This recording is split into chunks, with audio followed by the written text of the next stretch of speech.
We're here. Hello, everybody, and welcome to the Evil Geniuses Bleed Blue podcast. This is the podcast where we talk about everything Evil Geniuses, although obviously there is one amazing big piece of news to go over, and that is that Evil Geniuses have won Valorant Champions 2023. Um, it was it has been a long and arduous road for EG these past 3 years or so. Roughly 3 years. I think it might be like 2.5 or something like that. I don't know. I think it's been close to three though. Um, it's been a long time coming. And I say that I not that we were in contention for something like this that whole time. We definitely weren't. But the road from where EG was to where EG is now in Valorant is so vastly different than it was 3 years ago, and I don't think people truly understand that. And I've mentioned it multiple times, so I won't touch on it too much. I'll briefly mention it at certain points of this episode, but for the most part, I'm just gonna kind of leave that where it is. But uh, I I've experienced like the last you know starting from yesterday, I think the previous 3 days, from Thursday to Saturday were easily the most stressful days I've had. You know, um, Even back in Tokyo, I was just so happy they had made it to the final that I never felt. I mean, I did feel anxiety, I did feel stress. I was like, I wanted them to win so bad. Um, but at the time, obviously, I was also just really happy that they even made it. Um, and I was so proud of the team and for even making it as far as they had that in my head it was enough solace in knowing, hey, even if this doesn't go well, even if they don't win, it's been a hell of a fucking tournament run. Um, and it's been probably the best piece of news that's to come out of EG since maybe the LCS team winning the spring split back in 2021, I believe. Um, or I'm sorry, that was 2022. 2022. So yeah, but this time was different. This time I actually I Fnatic just seemed like a monster at Tokyo, and EG at this event I thought they had improved so much. I really believed that they could win the event, especially when they were in the top four. Um, and because I know how hard they had been working for it, and because I've seen it, because I've witnessed every single one of these guys play. Like I have a fly buzzing around my face. Whatever. I had been watching all these games. I've been watching EG, Valorant. I've been watching them for 3 years. I've been watching them since they started. I've been watching them since the beginning when we were barely trying to qualify for stage one and stage two last year, and we barely made it both times. Like, although actually the second time it was pretty easy, but regardless, like I don't want to say it was easy, but it was, you know, we were good enough. Still, like I know how hard guys like Boostio have worked. I've watched this team fight. I've watched this team lose game after game after game. I've watched this team lose so much. I've watched them make good runs and lose at the last hurdle. I've seen them choke games countless times. I've seen the highs and I have seen the lows. And so in the past 3 days, all I wanted was for them to win this event because I thought they were good enough, thought they had a chance, and they deserved it. They really deserved it. And people only are looking at this year, and I think that that's not really where this story begins. It begins much earlier than that. Um, you know, but people don't even realize it because EG has never been a big brand. At least not in Valorant. The last time EG was a big brand was years ago. Um, and so to think that after all of this hard work from these players and believing in this team and believing in the core, like to find this success is just it just means the world to me. I've been a mess the past 2 days or so, or really like past day or so, ever since they won. Um, it's been, it still hasn't sunk in yet. Like I was losing my mind when they won. I was a fucking mess. I was screaming. I was crying, bro. Like it was, the emotions were just hitting me like a truck, and it still hasn't fully settled in that like we actually did it. Like we won. Um, it's just so crazy. Uh, I remember watching the preview they did for the opening ceremony and everything, which was pretty cool. And then when they were bringing out the players and when they were showing the intro video that they did, um, I just started crying like before the game even happened. Like I was tearing up before the game even started. I was just so I was I was just so proud of them, and at the same time was excited for them but nervous. Like I wanted them to win this event so badly. I can't emphasize enough how much I wanted them to win this event. Um, because I didn't even want to think about the heartbreak of them losing another final. Um, and yeah, yeah. So the emotions were crazy. I can't believe they've done it. Um, and I'm kind of just want to talk first about just an overview of kind of the event, I guess, and like um, kind of look at their run. Just go over a couple of things, right? Obviously, I've been mentioning this multiple times. If you've seen anything that I've done on social media, um, nobody believed in this team. Nobody believed in this team at the beginning of this year. Nobody believed in this team at Tokyo. Nobody believed in this team when they were getting better in the VCT Americas season, and they were genuinely the fourth best team at the time in Americas. Nobody believed in them then. Nobody believed in them when they made playoffs. Nobody believed in them when they went to Tokyo. They genuinely, people thought there's a chance EG doesn't make it out of groups. Nobody believed in them in every game they played in the playoffs. Nobody believed in them when they had their break and Champions was coming up.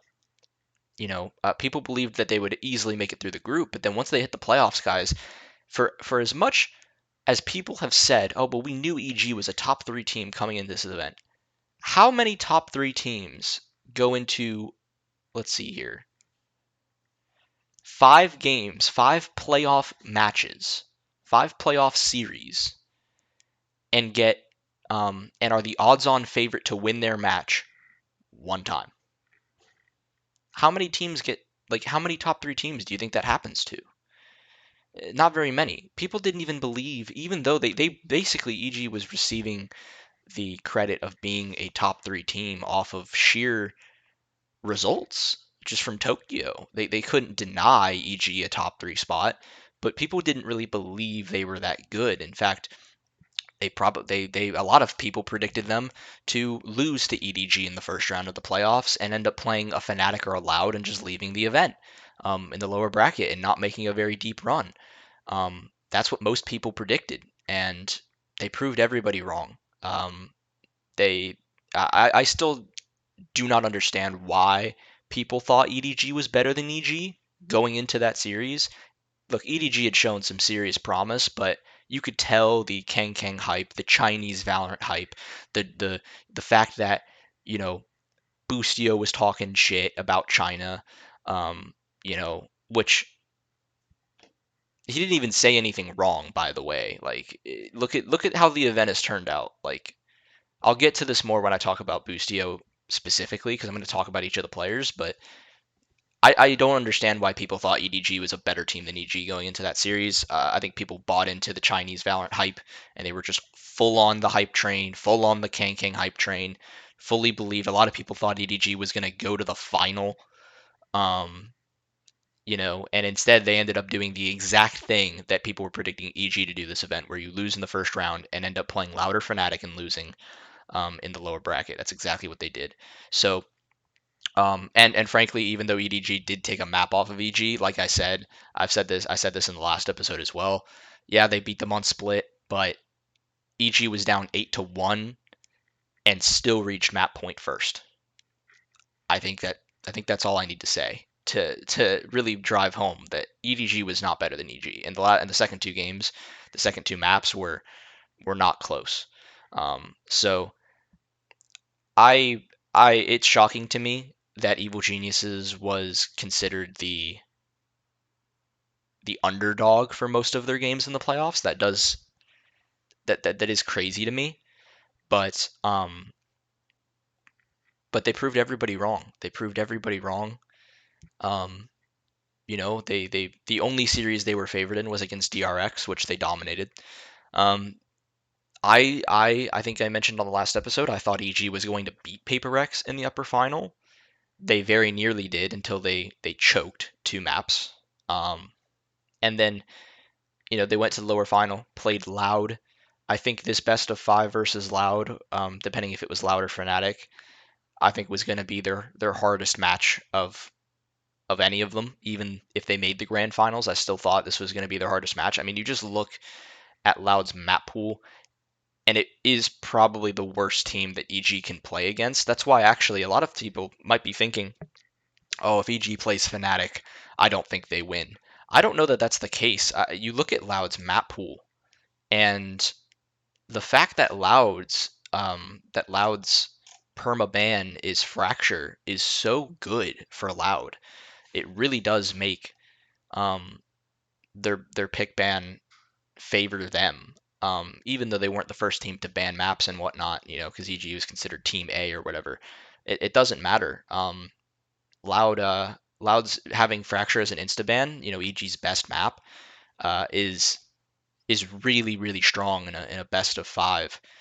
To be because you got to understand that the thing about best of fives is your advantage is your map pool, right? The team who has the more stamina, the better map pool, that's usually the team that is going to win. And it looked like for a second Loud was going to have that experience, the experience that Loud has, their deep map pool, their advantage in their deep map pool with having that insta ban of Fracture. It looked like it for a second was going to get the better of EG after they lost on Pearl and Split.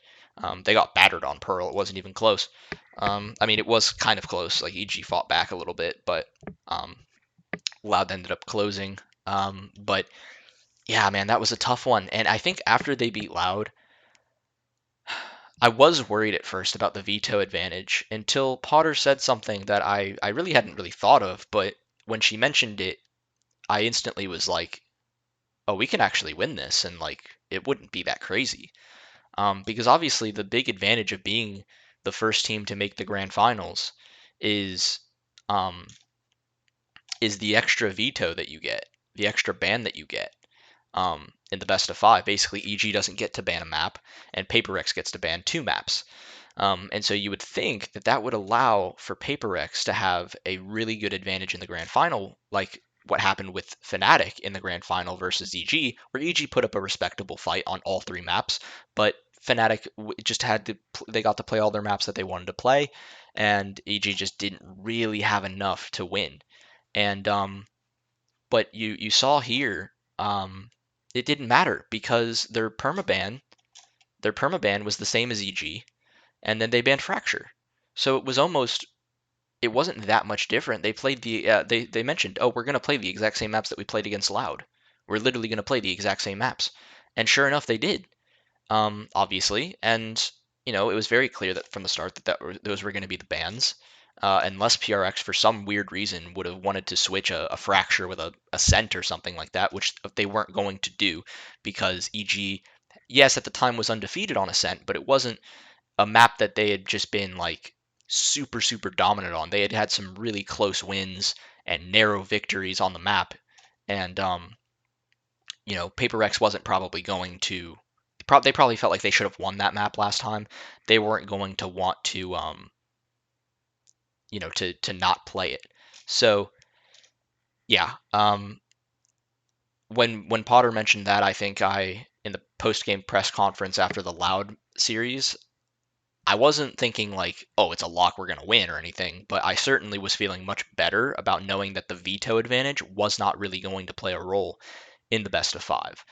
I think that for sure um, played a crucial role, I would say. And then looking at the final series and just kind of talking about the map pools a little bit more.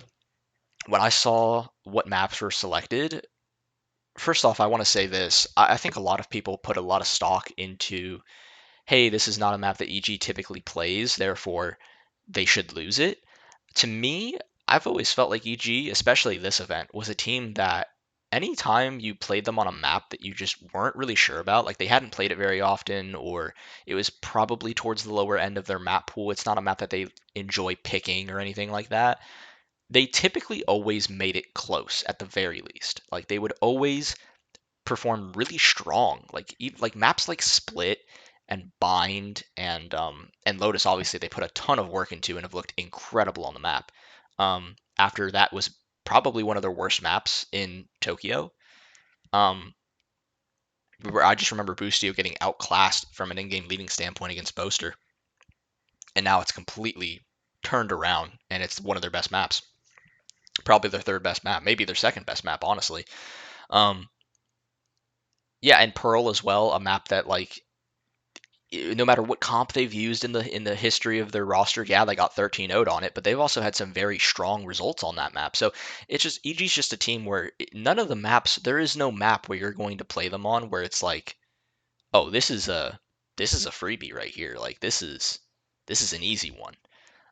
You don't really get that playing EG. All the maps are going to be difficult to play against them. They have an incredibly deep map pool. But with all that being said, when I looked at the map pool here, Paper Rex is a very good team, obviously, and they have a very strong map pool, very similar map pool to EG in some ways. And when I saw Split, Ascent, and Bind as the first three maps, in my mind, I wanted to get to Lotus because I felt like if EG could get to Lotus, I think they have a chance of like they can win this series. Almost definitely. Your Ascent maybe is what you're hoping to win. Split and Bind. Look, EG. I think I was more worried about Bind than Split. I think um, I wasn't as convinced by EG's Bind um, as I was their Split. I thought their Split was hit and miss. I thought their Split was sometimes really good, sometimes really bad, but it mostly depended on momentum. Like sometimes they would just get to really bad starts and just lose multiple rounds in a row, and it would take them kind of finding their momentum themselves to really push teams and win matches on that map. But I thought their ideas were good. I thought their retakes were really good. Like their chemistry was good on the map. And so, yeah, I felt maybe EG can win Split. I thought obviously they picked Ascent because they expect to win on Ascent. They had an 100% win rate on that map. Yes, very close wins, but still 100% win rate is 100% win rate. And then Bind, I was worried about because Paper Rex had been playing the Harbor comp, and they kind of destroyed EG on the Harbor comp when they played.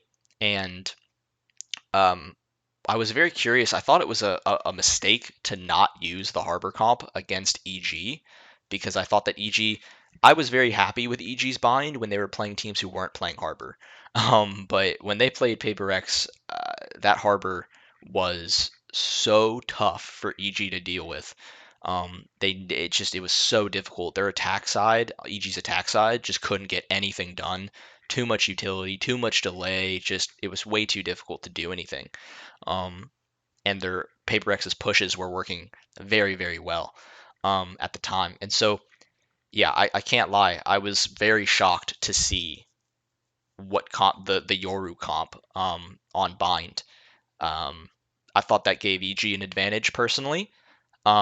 Now I did listen to the interview that Alex, the coach from PaperX, said or had, where he talked about this change on Bind, and he mentioned that basically it wasn't actually Bind wasn't going that well for them with the Harbor comp in scrims and in practice, and that they thought that EG was going to pick up on a lot of the flaws with their comp and a lot of the flaws of their game with Harbor, and so they wanted to change it up. I think that's pretty fair. And it's one of the reasons why it's one of those things where, again, it's easy to look and just be like, oh, in hindsight, like, why would they ever change their comp? That's so stupid. But when you listen to the reasoning that Alex had for it, like, it does just make sense. Like, it really does just make sense. Like, I don't think, for example, EG was expecting the Yoru to come out, and I'm sure to some extent they were probably worried about some of the set plays that you can do with the Yoru in the breach. But it didn't end up being a problem for EG. They handled it very, very well. And they won that map 13-5. So yeah, I would say, in hindsight, it's really easy to say that it was a mistake, but I think I can understand the logic. I can understand the reasoning for Paper Rex to try something new. If they thought that they were going to get hard countered on it, didn't end up working for them, and it meant that we went to Lotus, a map that I was pretty confident EG is in my mind, one of the best Lotus teams in the world. And so, especially with the start they had, they were down 7-5 in the first half, but that's pretty good, honestly, if your defense at the pro play level. Pretty good for your defense side on Lotus. I did think a couple of rounds slipped away that maybe shouldn't have. But overall, I thought it was a decent defense side. And then on attack, they won the pistol, which was very, very key. At one moment, it was looking a little bit rough because they had lost 2 rounds in a row. Something I remember hitting that ridiculous op shot on Calm when he was using his Viper roll, and it was just the most like when you're in the moment, you're like, man, fuck Calm, I can't believe. But like, it's not even Calm's fault. Like what are you supposed to do? He literally can't see the guy, and he's just taking a pop shot through the smoke, and he's managed to kill Calm. Like, it was just crazy. Obviously, again, like I said, I'll talk about all the players individually after this, but really impressed by Calm this event. Easily the most improved player since last year, for my money. But yeah, it was it was kind of close, but I think EG was the better team pretty much the entire map. And yeah, I think it was amazing. I'm glad it didn't go to Pearl. I was a little anxious about Pearl. I thought we could beat Paper Rex on Pearl, but then with how Loud beat EG the last time they played Pearl, I was a little worried that, like, yes, different comp with Paper X, but maybe the Yoru's kind of been figured out. Maybe there's not enough ideas with the Yoru. Who knows? Um, so I was glad it didn't go to Pearl, but overall, I was pretty confident when they went to Lotus that EG was going to win and they were going to close out. I say pretty confident. I was anxious as fuck. I was nervous. I was sweating beads of sweat. I was pacing around my living room. You know what I mean? Like, I wasn't like, oh, EG's playing Lotus, free, give us the trophy already. Like, I wasn't like that, but I was like happy that we were playing Lotus, because I do think it's one of our best maps. So I think, does that cover pretty much the overview of the event? I think it does. I hope EG gets some respect finally, because they have been getting shit on from a social media standpoint, from just a prediction standpoint. Obviously, as I mentioned before, coming into the event, only one player put in as the top as a top 15 player at the event, going into this event. Projected top. It was Demon One. He was put at like 10th in the collective group overall top 15 players that Plat Chat did, where they questionnaires for a whole bunch of people from multiple different regions, and they combined all the points, and Demon One was like 10th or ninth or something like that, and most of the guys on Plat Chat said, I had him more like 13th or so.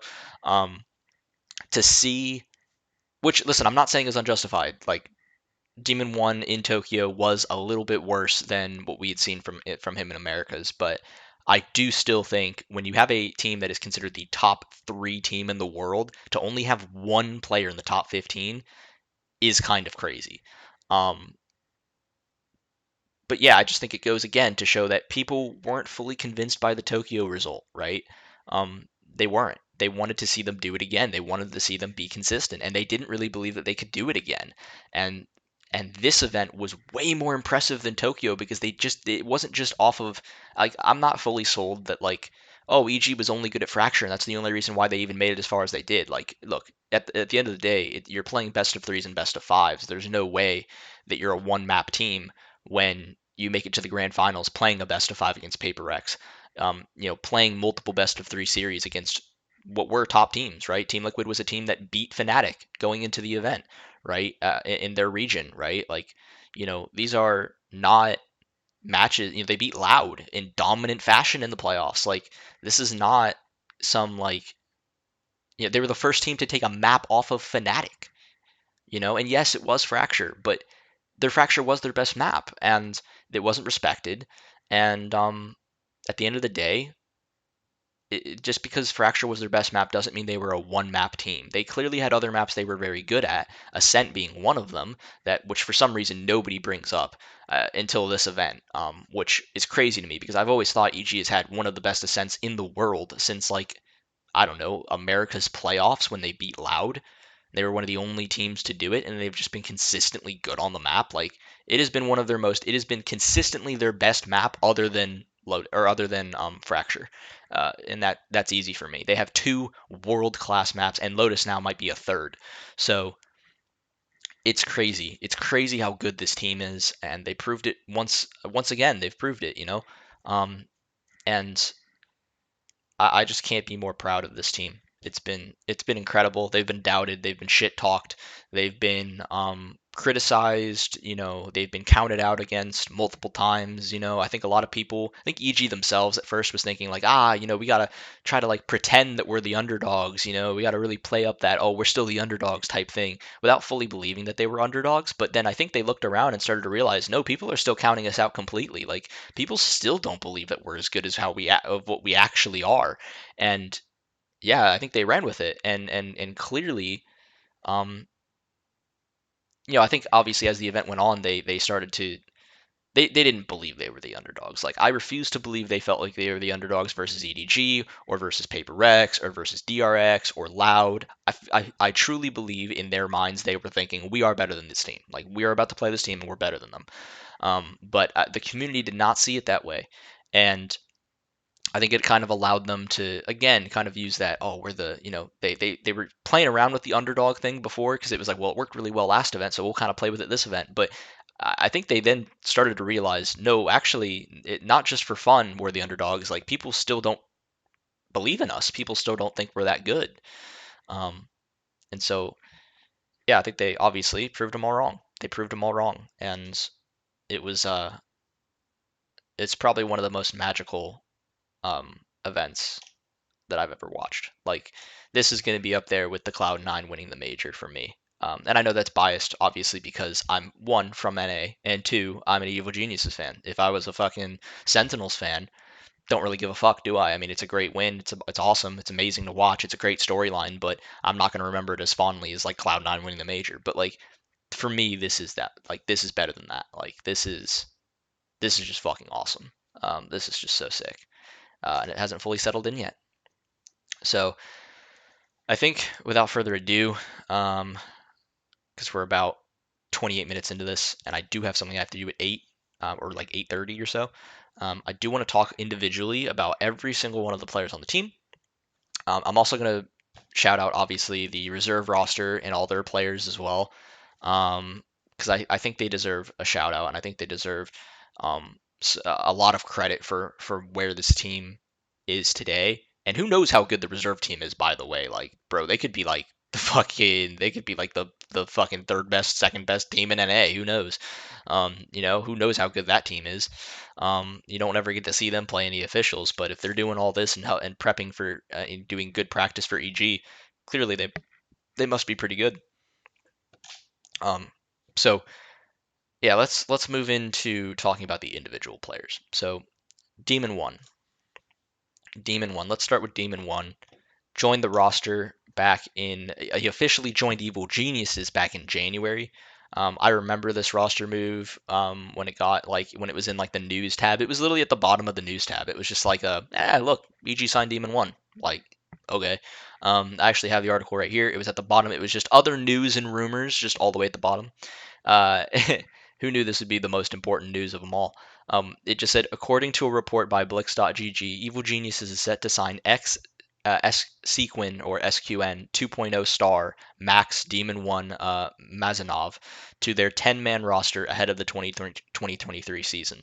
And I remember at the time when I did an episode on this, I was just kind of like, cool, I don't really know too much about him, but he seems to be a talented player, but we'll see what happens, right? It's cool to see him here. I hope he does well. Um, it'll be exciting to see him, see what he can do and see if he, moves up to the main team at some point or whatever. But I thought it was interesting news, but I didn't really know anything about Demon One at the time. I was just, you know, it was an interesting signing. I hadn't heard of the player at the time, and I was hopeful that maybe it would work out, right? Who knows? Um, and I never in a million years would have expected this, and he's just been incredible. He has just been incredible. Like, I even think he got maybe a little bit too much slack for how he performed in Tokyo. I know it wasn't like his best event or anything, but I thought it was incredible what he's accomplished already in one fucking year. Like, guys, he is a rookie and he just won the world championship. I mean, and he was the carry, not like in like the the rest of EG was shit and he just carried them. But no, he was EG's best player. He was the best player at the event for the entire event. And he's a rookie. He's a rookie. He's literally a rookie. Like, I haven't even seen anything like this before. Even in Counter Strike, like, I think a lot of people point to like Bit from Navi when they won the major, and he looked really, really good. But he was like a really talented young player, but he wasn't like the carry. Like, Simple was the best player on that team by far, obviously. Demon One is literally the best player on this team, puts up incredible numbers, and he's a rookie. Like, that is insane. Like, I've never seen anything like this. He's so fucking good. And you just watch him play, and it's just like, it is true. Like, his mechanical ability is just unbelievable, bro. Like, it is so fun to watch him play. Like, and gives a lot of one-word answers, two-word answers. He's a little bit of a quirky guy, um, but he's true to himself, and I think that's all you can ask for. And I think I could tell how much I had never seen so much emotion come out of Demon One before, and until I saw the immediate moment after they won champions. Like, if you don't like if you didn't pay attention to it, like, go back and watch the VOD and just look at how he reacts, like, when the series ends and they literally just won champions. Like, I have never seen Demon One after a series like jump out of his chair and start celebrating and looking like the happiest dude on planet Earth. Like, I had not seen that before. Um, like, obviously he's been happy. I'm not saying he's like never been happy or anything, but I've just never seen him show this much emotion, and it was really, really special to watch. And then his interview, obviously everyone's like clipping it because he was like, I don't give a fuck what anyone says, and fuck the haters and fucking respect my name and all this, and so people just are taking it for that. But dude, I like more so than that. Like, you just see him expressing himself during that interview and the way that he's getting like really emotional when he's saying it. It's like, this guy must have been receiving an unbelievable amount of hate. I've been seeing messages of people calling some of these EG players racist for some of the body shooting, the trash talk. Like, it's outrageous the level of criticism these players have received, and Demon One has probably received the most because he is the star player. He has been talking shit, and look, obviously, when you've been talking shit, you're gonna get a lot of backlash, there's a difference between, you know, somebody talking shit and somebody and the community, like, saying certain things, and it's another thing when they're saying things about you as a human being, right? They're attacking your character. They're attacking who you are as a person, and I don't think that it's fair. I don't think that it was fair to Max, the kind of shit that people were saying to him. And so I think that when I saw the interview, that's what I thought was, my God, this guy must have been receiving so much hate because the emotion, he looked really emotional when he was saying that. Like he had climbed Mount Everest, and he had finally reached the top after everybody was saying he was never going to do it. Um, and so to see that was one of the most beautiful things. Like I couldn't have asked for more. Um, it was just special. It was just special, and he's special, and I'm so happy for him. I'm so happy for him. Um, because he was just phenomenal. I mean, he was by far the best player at this event. Just every single series, just posting numbers. I think the only time he struggled, I think, was probably the first time they played Paper X. Yeah, he was 56 and 54 um, in the first series against Paper X in the upper final. That changed immensely in the best of five. In the best of five, I mean, JAWGEMO was the best player on the team, but Demon One was right there with him. Um, by the way, guys, he in the final had a 41% headshot percentage. 41% headshot percentage with 79 kills. 79 kills, 41% headshot percentage. That is fucking outrageous. Motherfuckers, it's hard to keep a 40% fucking headshot percentage in a pug, let alone in a fucking in a 4 game series, bro. That's just unbelievable. I mean, the closest player to him in terms of headshot percentage was Devi, who had a 28% headshot percentage and 61 kills. So he had, fucking what, 18, right? 18 less kills and fucking like was that 13% less headshot percentage? Like it's fucking outrageous. Like, and he's not like one of those players where it's like fucking, I don't know, like your bore ups in Counter Strike, where it's like they've got a nuts headshot percentage, but they don't ever like frag out. Like it's not like that with him. Like he gets kills, man. He just kills people, like no problem. Um, just wanted to point that out. But he also broke the best of five kill record, I think. I think it was against Loud, which is even more incredible that it was against Loud, by the way. Like I said before, a team that like had a good veto advantage against us, just off of the map pools that both teams have. He dropped 101 kills. By the way, let's see, what did he have? I'm sorry, he had what 79, so he probably wasn't going to break that. I mean, maybe he would have if he had a monster map, but like against Paper X, and if they went to a map 5, but yeah, in the best of five against Loud, he had 101 kills. 101 kills. I'm just gonna look this up real quick.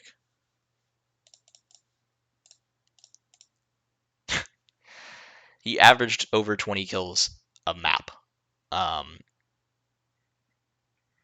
it's just fucking unreal to look at. Like it's unbelievable to see that. And so he broke the again 41% headshot percentage. The closest person to that could have rivaled that was Aspas, who had 95 kills and had a 25% headshot percentage.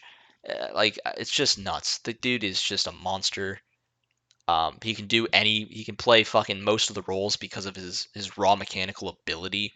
Um, maybe except for maybe Initiator, just because Initiator is typically setting up your teammates and whatnot. So probably not that, but like still, like he could just play whatever the fuck he wants.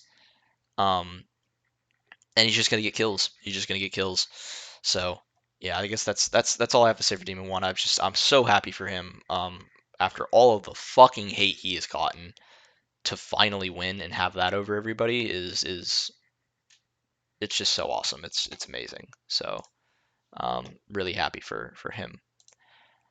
Moving on to Ethan. Wanted to talk about Ethan. Obviously, used to play for EG back in 2019, winning ESL, won New York, and then they also won Star Ladder at the end of the year. If any of the EG CS:GO people remember that, wearing this jersey right here, and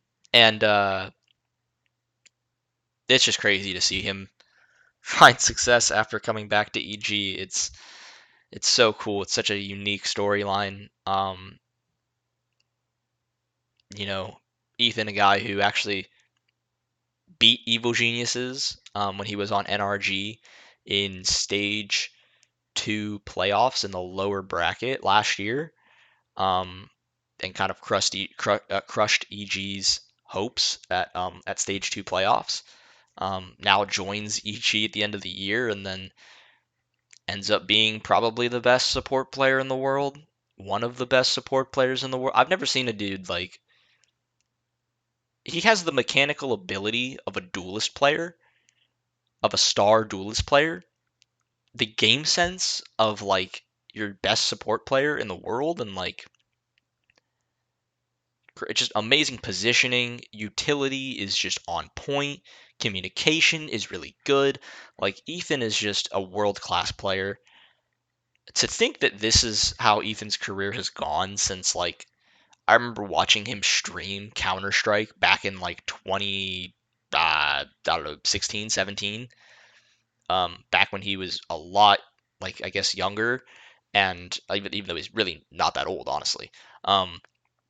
I just remember way back in the day watching him stream Counter Strike and stuff, and I never would have believed this. I never would have even thought that this is how this goes. I mean, in many ways, Ethan leaving EG CS:GO team was the final straw that kind of broke EG down. But to see him come back to EG in the form of Valorant and be the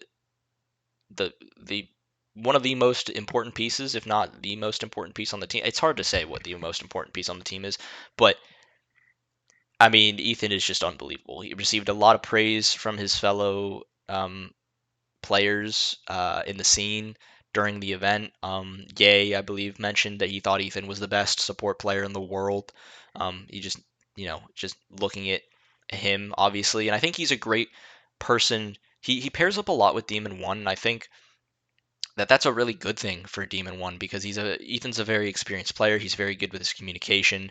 He understands. He's played with a lot of different players in a lot of different systems. Um, he understands the game so well. No matter what it is, he just understands the fundamentals. He understands. He's really good at the basics, right? And that's the kind of player you want to support your star player, especially a rookie like Demon One.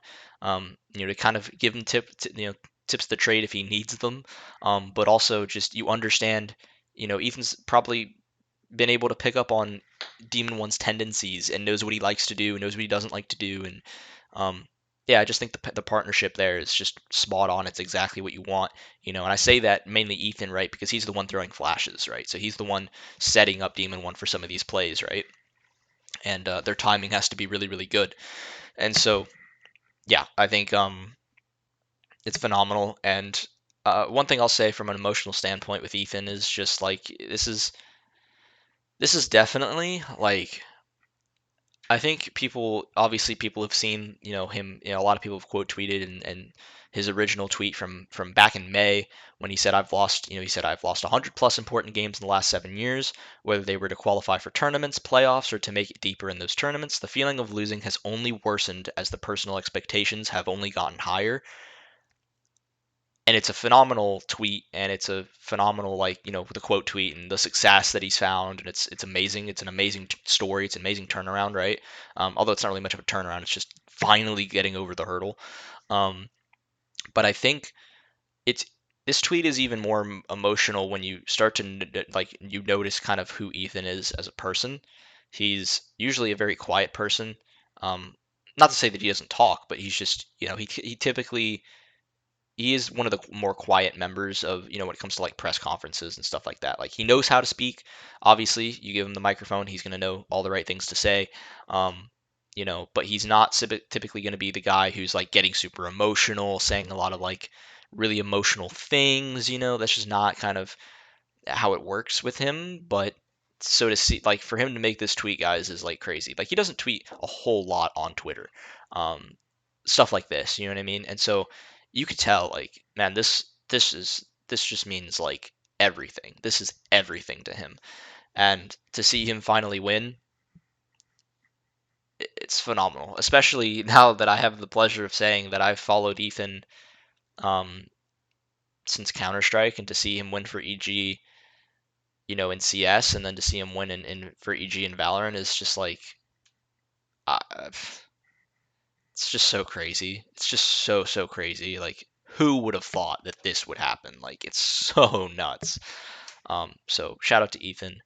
Um, Obviously, super happy for him, and as a fan of him back in Counter Strike, it's truly um, it's truly incredible to see the kind of person that he's become from a person standpoint, and then also just as a player. Um, it's been it's just been amazing, and I'm sure Tarek felt a lot of happiness of seeing Ethan win, as a former teammate, right? So it's just incredible. It's just incredible. Um, yeah. So, oh, did I just skip out on deleted JAWGEMO? Oh, wait, where's my page for JAWGEMO? There we go. JAWGEMO. Let's get the JAWGEMO. JAWGEMO joined back in January of 2022. Um, I I remember when he joined, I was like, wow, okay, this is like a very interesting player. I didn't know much at the time, obviously. Very crazy name. I never, obviously, I was like, JAWGEMO, what a strange name. But like, uh, fuck it, let's see what happens. And I just remember him being our star player for quite some time. He really was. He was our star player. He was supposed to be our jet player. He was supposed to be our main duelist. Like that was what he was going to be.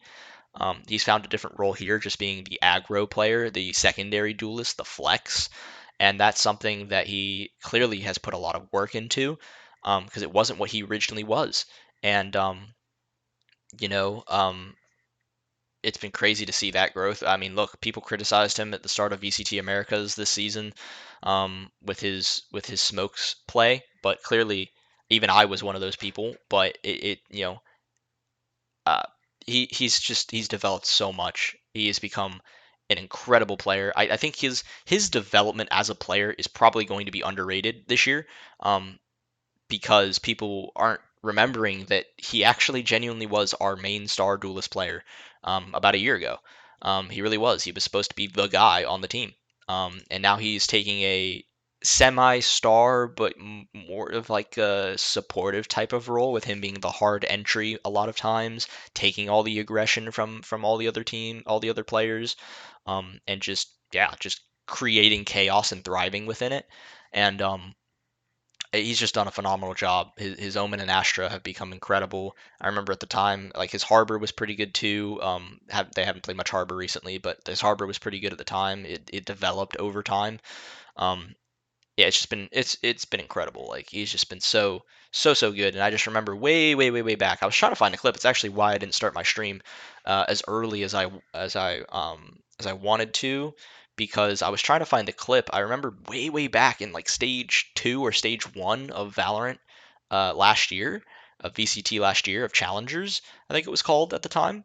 It's like stage 1, stage 2. I just remember, I can't remember which stage it was that they qualified for, that people were saying this. I want to say it was stage 2, but it might have been stage 1, where I just remember a bunch of streamers and stuff reacting to EG qualifying for the stage, and I was trying to find that video clip. I could not find it because now EG is just swarmed with clips from Tokyo and Champions, so I couldn't find it. But I just remember people going like, "Wow, like congrats for JAWGEMO. He's crazy. Like I don't even know who this guy is, but he's pretty good. And like, oh, congrats to EG, I guess. Like they were just kind of like giving them their props, but nobody knew who this guy was. Um, and he was one of the biggest reasons why they made it to the stage.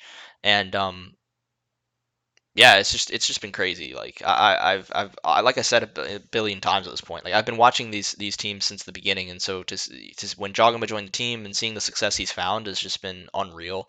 From an emotional standpoint, I know I saw he streamed yesterday. His I saw some clips of him talking about his family, and how emotional it was for him, because he never really got to see his family ever like praise him like a lot because of they were always working, they were very busy, and so how emotional it was for him to see that, um, which is just so special. That's just such a special moment, um, and he deserves it. And then also talking about Demon One and just how crazy he is, and how the rise has been nuts, and how he's so glad he's been able to see that rise, in Demon One. And when talking about how JAWGEMO was the jet player, and he did at one point think like, man, I'm going to become the best player in the world. And he probably does have the ability to. Frankly, his mechanics are that good, but obviously, kind of taking on that raise flex role, I think he's really found his place. I think he's really found his role, and I think he likes it.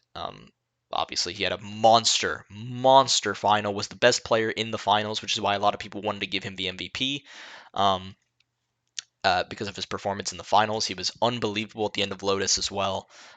Even against Loud, he had some very incredible moments, lots of impact, and yeah, I've just been so blessed to see JAWGEMO throughout his whole career. I'm trying to hurry because it is 8:08, and I need to go to pick up my Walmart order, but like I haven't. I'm still doing this. So I apologize, but I am very obviously it means the world to see the core players is who I'm getting to now. Obviously, it does mean so much more watching these guys win because I remember watching all of their games last year, all the heartbreak that they had to go through, the close games, the expectations that would started to rise, and then they would just lose, and you would just be like, oh my god, the heartbreak and the all the losses they had to go through. Stage one, I don't even think they won a single game. Seeing all of this, it's just been unbelievable the growth they found, right? So yeah. Um, okay, yeah. So calm, man. Oh gosh, it was so cool getting to see him.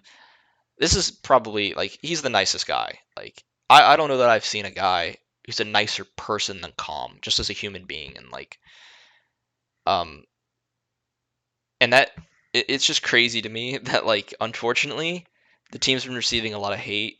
um I'm sure the players have been receiving some unnecessary hate as well, and like I'm sure just from I just feel bad for Calm for some, to some extent, because I just know like he's not the kind of guy to be talking this like mad shit and like all this, and I'm sure he's received some backlash just from the people dissing on the team or whatnot, and I hope that hasn't impacted him too much. Obviously, they win the whole event. I don't think he gives a shit anymore. But generally one of the nicest people. Obviously, it's now getting dark, so it's getting. I probably should need to turn on a lamp, but it's just one of the nicest people I think I've ever seen. I knew he was in Counter Strike. I didn't know much about Calm when he was playing in Counter Strike. But the name was familiar. I knew him from CS, but I didn't watch a lot of Calm playing Counter Strike. Knowing I didn't even know that he was really good friends with Flom, and that's kind of inspired him to change his name to the zero in his name. I didn't even know that until he mentioned it. Um, and he came from that crew team that was very um, it was on the rise, and people were really excited about the players on that team. And it was a great pickup, obviously, and he has proven himself to be, I think, the best Sova in the world. I don't think there's a Sova player who's better than Calm at the moment. He is just by far and away the best Sova in the world, in my opinion. The series he had against, what was it, Paper Rex the first time, that map on Ascent was insane, the amount of clutches he won. His clutch percentage was, like, unbelievable. Um, yeah, it means the world to me to see him win. Obviously, Papa Calm and Mama Calm tweet a lot, mostly Papa Calm, and so you get to kind of see his emotional state throughout all these events and whatnot, and his feelings throughout this whole thing, and like, um, I'm sure he just is so happy and so proud of him for everything that he's achieved, and for how well he played. They each gave him a lot of props in the post game interview, talking about how amazing Calm is as a player, and you could tell it really meant a lot to him hearing that from his teammates, giving him his credit, to see the improvement that he's had over the past year or so. A lot of people weren't sure that Calm was good enough to be on the roster, especially when they picked up BCJ. A lot of people were questioning if Calm should be on the main roster before the year started, and he's proved everybody wrong there. Just showing incredible improvement. His Viper and Sova are unbelievable. Viper's probably underrated, honestly. Um, and he's such a nice guy. Hearing his story about his grandfather back in Tokyo was really emotional, and to see him finally get that win, I think was not really talked about as much, and I think it's like easily one of the most heartwarming stories. Obviously, I feel really bad for Jing, with him leaving the scene and whatnot to do military service, and I really hope he comes back because he's a phenomenal player. And it was really sad seeing people say like, like Alex, being like, oh, well, it's a see you soon, not a goodbye, and you could tell Jing was just like super emotional, right, and just clearly worried about what was going to happen. But like, I think at the same time, Calm has had an incredibly emotional story this event, and it's just it's so heartwarming to see. And he's such a nice guy that he deserves the world, man. He deserves the world. And so it was another big reason why I wanted EG to win the event was for him because of the everything that they've gone through, and everything that he had experienced this year, and last year. So yeah, it means the world to see him succeed. It means the world. Um, Boostio. Oh man, Boostio. Let me turn on a light real quick. I feel like I'm shrouded in darkness. I'm gonna move my lamp over here. It might help a little bit. Boostio, Boostio, Boostio. Where do I even begin with Boostio? I remember when Boostio joined the team. Oh man, when did he officially join the team? Because I know it was a long time ago. Officially, it was in September of 2021. I remember he was on a trial. That's right, he was on a trial period from August 2021 to September. I remember, so basically 2 years ago, and I remember at the time being like, oh, he's in his trial period, and I remember watching him play, and I was like, oh, we got to keep this guy. He's great. He's a great at the time jet player, star player. He could be a star player. And obviously his role has changed massively since then. But man, I remember back in I went to go look this up because I remember I was on vacation at the time and I was watching EG play against Cloud9 like 2 years ago in the NSG Summer Championship against Cloud9. And it was a game, guys, that EG was never predicted to be playing Cloud9 in this event. Um, they had beaten BBG in a close series, and that was the BBG with Poach and Bjor. Look, EG was the fact that they were playing Cloud9 was crazy, and I just remember being really excited to watch them. Watch them play Cloud9 because it was like the first time or one of the few times where I ever got to see EG play like a big name team with a lot of players that people knew about and were talking about constantly. This was the Leaf, Zeppa, Mitch, Zeta, and Vanity roster, and EG at the time had Temperature, who I thought was going to be our star player for a while. Temp was really, really, really, really good, but then unfortunately he eventually went to Gen G on a for an event, didn't perform well, and then kind of got phased out of the scene a little bit, which is sad because I think Temperature had the potential to be one of the best players in the world. Um, Hopefully he's still grinding and can maybe make it in the future. Who knows? But really enjoyed watching him play. Roka was on the team at the time. Foe was the in-game leader. Love Foe. He's just his impressions on Twitter are just funny as fuck. I love watching Foe's stream and whatnot. Still, Branted as well, super nice guy. That was the team at the time, and EG and Boostio was the Jet player at the time. And I just remember watching this and feeling so heartbroken that they lost in the 2-1 series that they played because they won the first map on Split, and then then they lost on Ascent and they lost on Icebox, and this Icebox game was really, really bad. But point being, I remember stuff from like I remember those games, man. I remember when Boostio was talking about, man, we came from nothing. We were losing all our games in 2022 and 2020, one or whatever. Like, I saw those games. I was emotionally invested in those games. And so to see him do this is fucking unreal. Like, it's just, oh my god, it's just so fucking awesome. Like, I don't know what to say. Like, it's just, I was really emotional uh, before the series, before the final, after the final, like just bawling my eyes out because I've seen these guys play for 2 years. I've seen them struggle and lose every single game. I've seen the community pound on these players. I've seen everybody talk so much trash about how bad EG is and how nobody cares about them and nobody gives them the time of day and all this other stuff. And just to see this is just unbelievable. And I'm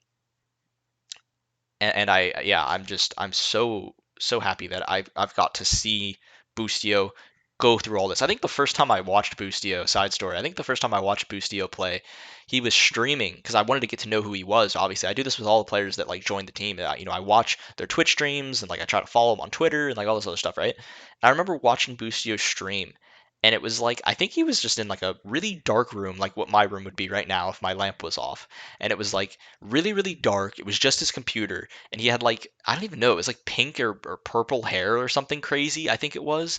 And he was just streaming in this dark room, and all I could see was like an outline of his face, and he was playing Jet on like Breeze or something in a pug.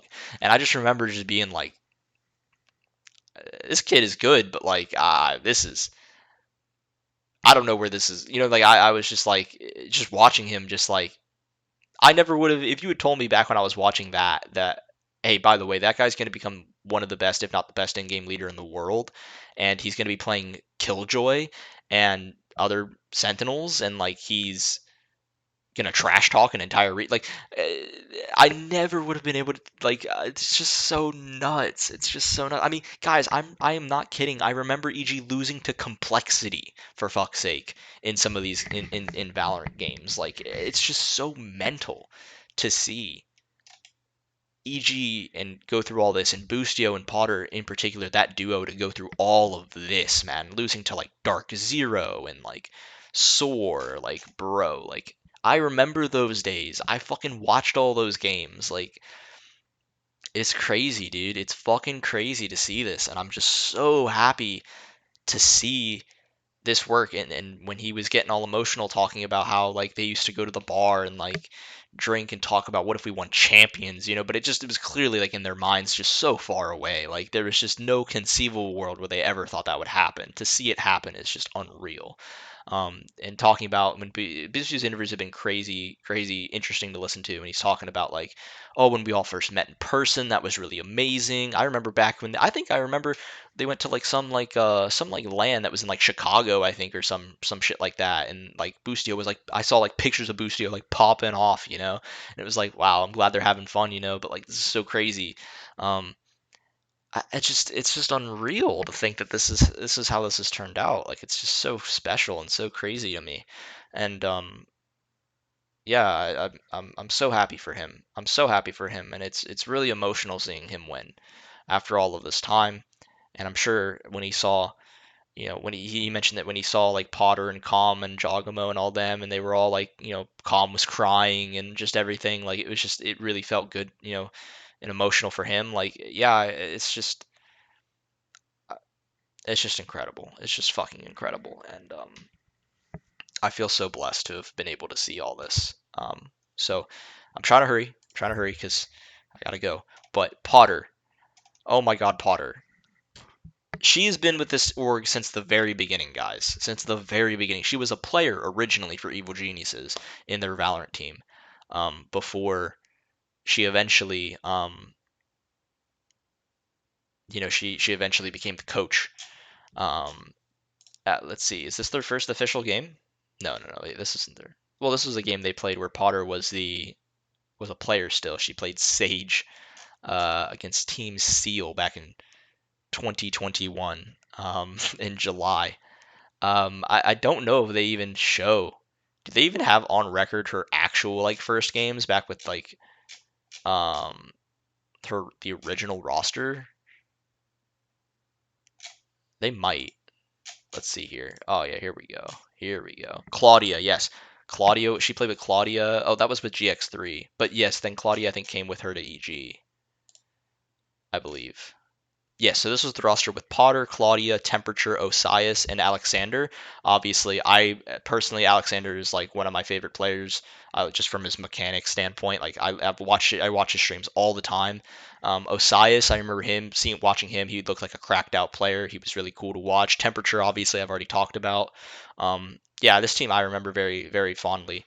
Well, I say fondly. The team wasn't that good, but yeah, just like it's so crazy to see Potter go from that to fucking winning a champions. Like this is the kind of shit I'm talking about when I say people keep bringing up the knife from MIBR. That is not the beginning of the story, bro. Like this story goes way far back for people like Potter. Like there's no way you can tell me that she fucking believed that this was all going to happen back when like she was playing like, you know, Team Serenity in 2021, in January, and fucking lost to Brock, Justinova, Atlas, Bang, Verdi. Like, there's no way that you could have told me that she ever would have thought this would have been the case. And like, she's just worked so fucking hard. I've obviously followed her since Counter Strike. She's good friends. Well, I don't know if she's still good friends with. I mean, I say that. I mean, I don't think anything's changed. I don't know if her and Thorn still talk. Thorn still posts about her. Obviously, he posted an appreciation post for Potter after winning champions. I remember Flashpoint and all the skits that they would do. She participated in some of the funniest skits during that Flashpoint project, and like you know, she's just a really nice person. Like, I just can't say enough good things about Potter, and people don't really know the full story with her. They just think like, oh yeah, she was good in Counter-Strike, and no, she was like one of the best, bro. She was one of the best, and she did it as a player. Then she went to be a talent. She was the one of the best at that, and then she went to go to fucking Valorant. Now she's the best fucking like one of, if not the best coach in the world. Like, dude, it's so crazy how good she is at anything she does, and she's so smart, bro. It's just unreal. Like, it's just so fucking unreal. It's why when George Geddes was talking shit about Potter, I was very much against that. Like, Potter is the shit. Like, she knows what she's doing.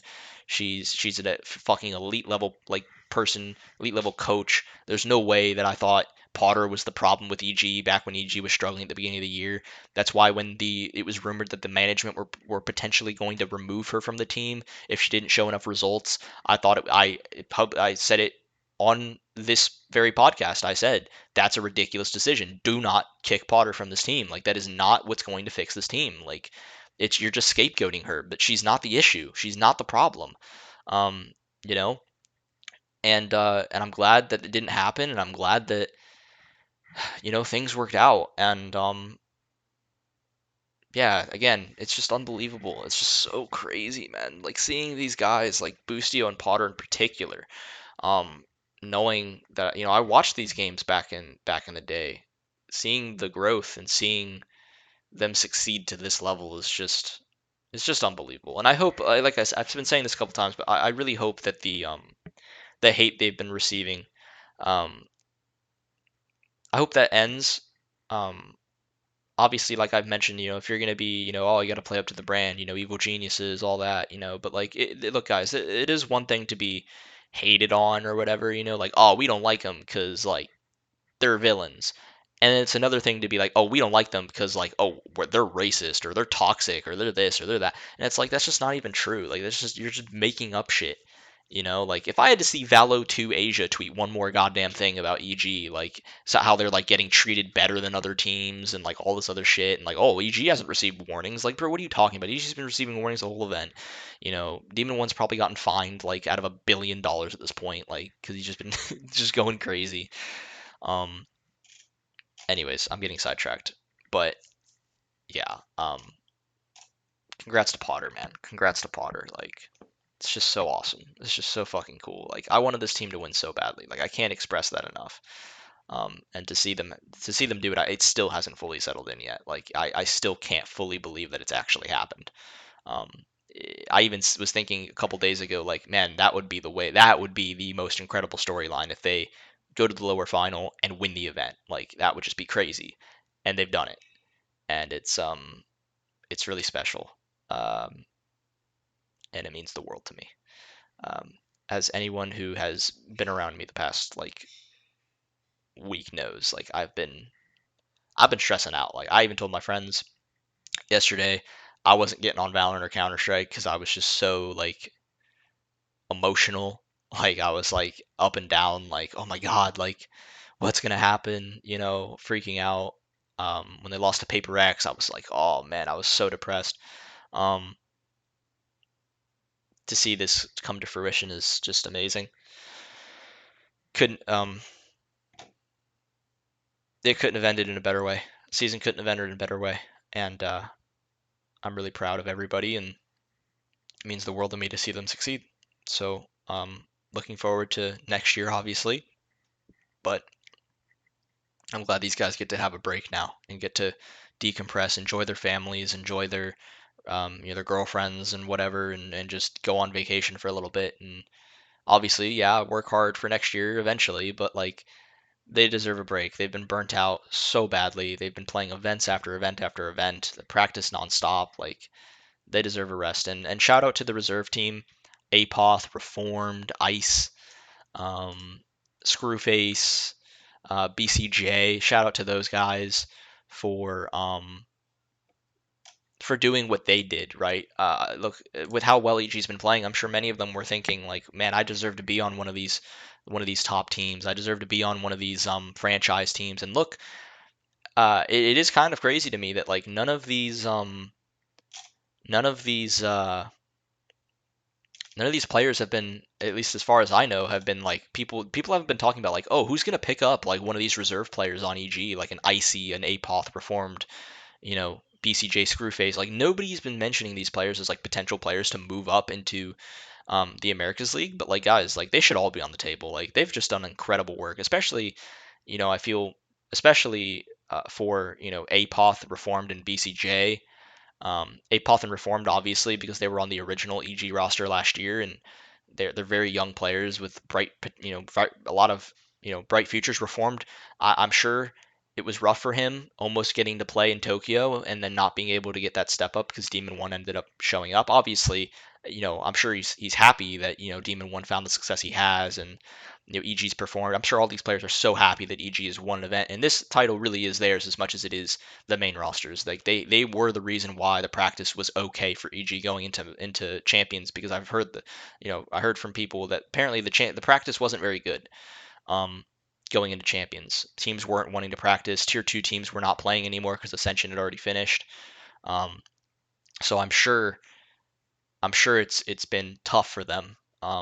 But they really are like the unsung heroes of Evil Geniuses, and they deserve to be on one of these top teams. They deserve it. They are good enough players. Obviously, it's hard for me to say that without seeing any of them in like officials or anything. But there's no way they can't be. There's no way they can't be. They're bright young talent with bright futures, right?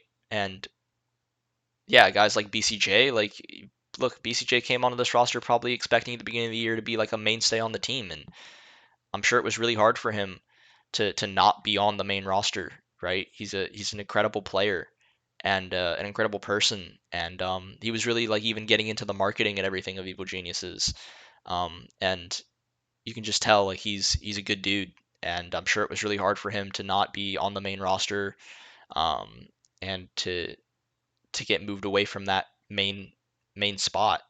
Um, but he's been super classy about it, and a model professional, and he deserves this as much as the main team does. He really does. And I'm I'm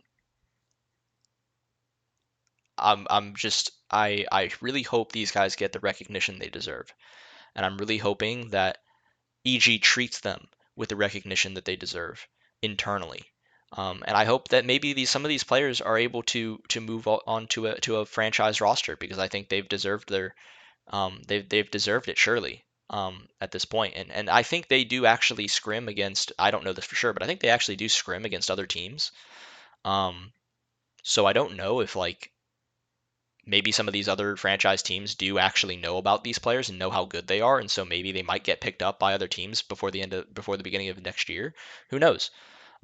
But I just wanted to shout them out because it does mean a lot. I think a lot of people were kind of giving Screwface some shit for being on the stage, getting to touch the trophy and everything, and like because he didn't even play, but they are all reasons why this EG team was able to win this event, have the practice they had, develop their map pool even more, right? I'm sure it's tough for them to like, you think it's hard for the main team, like, to have to go over the same reactions over and over again, going and playing against the same set piece over and over again. Think about what it's like to be the reserve team doing that, knowing that you're not going to be playing in the actual event, and that that you're not on the main team. That must be really tough. That's probably really hard to do. And the fact that these guys have had the mental fortitude to be respectful and be classy about it, and obviously with the drive to hey, I want to perform well enough so that maybe I do join the main team, because Demon One obviously did it. Yeah, I'm sure that's been a motivating factor for them, and it's probably been a motivating factor for the main roster players to continue to improve. But yeah, but they deserve a lot of credit for this, and I wanted to shout them out because they deserve it. um, I think that's all I have to say. It's officially 8:32, and I really need to go to Walmart. Um, but again, I want to emphasize I can't say how much this means to find the success to win this event. It's a dream come true, and it means a lot to me. I probably won't stop thinking about it for months and months on end. Um, it's probably going to sink in throughout the course of the rest of this off season, Looking forward to EG play in future off-season events that will get played. I know Red Bull home grounds will probably get played. They should be at that. Um, so I don't know when any of these events are happening. I don't really care at the moment. I'm just so happy that they've won this event, and I'm just soaking in the glory of that. And I want these guys to have a great off season, be with their families, enjoy their time, um, and celebrate. And and it just means the world to me. It just means the world to me. The last thing that I'll say, I don't want to talk about the t-shirts this episode. I'll do that in a different episode next week or some shit because I don't think that I want to add that negativity to this episode. But I do want to say one thing. Fuck all of you who were shit talking EG, calling them bad human beings, calling them racists, calling them toxic, saying that they were getting better treatment than other teams were, um, going against EG just because you didn't like them, because you thought they were toxic. You motherfuckers who are talking shit about EG and saying that these players are scum and all this crazy nonsense that I've been seeing. Oh, Boostio's finally getting humbled, all this bullshit. You guys are the same motherfuckers who go into your rank games, are talking mad shit to your teammates, are shooting your calling them pieces of trash, shooting bodies. Shooting bodies in Premiere, shooting bodies in play and ranked games, right? You guys are the same fucking people. You guys are the same people talking mad shit, saying misogynistic shit to when there's a girl on the other team. You guys are the same fucking people. And you're gonna look at EG and you're gonna say that shooting bodies and teabagging is like this magically toxic thing. I can't believe they could be such bad people for doing this when like literally that's any game in ranked. I've been playing games like Counter-Strike and Valorant for 7 years now. I have the amount of shit that I have heard, people making fun of your hours, people saying horrible things about you as a human being and accusing you of certain things and just shitting all over you. Like it's just what happens in online multiplayer games, especially FPS games like Valorant and Counter-Strike. And so to see all of you fuckers pull the double standard of calling EG pieces of trash when they teabag and shoot bodies, when all your fucking favorite players and favorite teams do it. All your favorite players and teams do the same fucking thing. Maybe they didn't do it as often, but they still do it. But for some reason, EG is trash and pieces of human scum, and you're just some saint that has never shot a body, has never teabagged anybody, has never talked shit to your teammates, has never talked shit to your opponents, has never called, you know what I mean? Like, has never said any horrible words to other people. Riot Games Riot Games, the joke is Riot Games didn't want EG to win. They were issuing them fines and warnings the whole fucking event. Like, of course Riot didn't fucking want them to win. I bet they fucking hated seeing EG win. The fact that they're even getting fined is ridiculous for saying curse words. Back in Counter Strike, motherfucker, we had Apex win a major and say fuck all the haters, and he was just received with massive amounts of praise for being able to say something like that. It's a big victory moment. So fuck Riot for that. Fuck all you assholes who are just saying shit to say shit, trying to paint EG in this. It's one thing for EG to be the ha ha, they're the villains, oh look, they don't think China's good and all that, and then it's another thing for which, by the way, everything Boostio said was 100% accurate. EMEA is a one team region. It's just Fnatic. He said that China's not good enough yet in the international scene. That's true. They're still not good enough. They're good, but they're not good enough. You know, uh, what else did he say? He said Pacific. He said actually does have a couple of really good teams. That was proven to be true. DRX and PRX making good runs in this event. Like nothing he said was wrong, by the way. Everything he said was proven correct, and he backed it up. So I don't know, just all of you all like talking mad shit and holding this double standard of saying all these ridiculously nasty things. Because again, it's one thing to say like, oh, EG's the villains, and it's another thing to lie about things that have happened during the event. I'm looking at you, Valo2 Asia. I'm looking, calling EG racist somehow for teabagging and shooting bodies in a video game where you plant bombs and where you plant bombs and kill people. Like it's just mental to me. It's so crazy to me that is where this has gone. So fuck all of you for that. All y'all who are doing that shit. You guys are out of control. Out of control. Um, and so on that very EG Valorant esque moment, I'm going to leave it there. Thank you all for watching this episode. Shout out to the EGCSGO team. They just beat Bad News Bears in the Thunder Pick qualifier. I did watch that. Wanted to give them a shout out because I wasn't going to talk about it this episode, but it is still a win. So wanted to give them a shout out.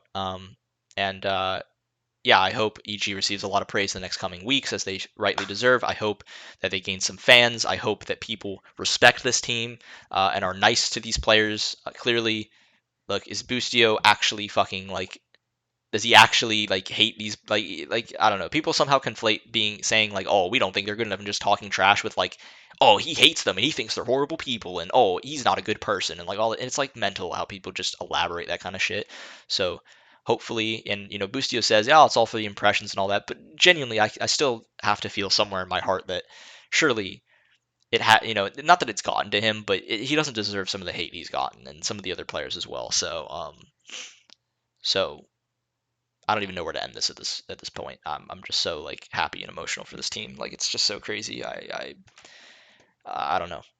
Thank you, I guess is what I can say. Thank you to the Evil Geniuses players, the Evil Geniuses coaching staff for doing this, for working as hard as you have, and you proved it all. You've proved it to everybody, and enjoy it. Really, really, really enjoy it because you deserve it. And spend time with your families and have a good break because you've earned it beyond belief. And you earned it even if you would lost in the final, but obviously winning the final makes it feel that much better. Um, so thank you. That's I think that's all I can say. So I'll see you guys in the next episode next week. Hopefully we'll have Kurrent on. I think EPL will be starting at that point relatively soon, so we'll get Kurrent on to talk about EPL, and should be a fun time. So thank you all for watching, and we're the champions of the world. Checkmate, haters.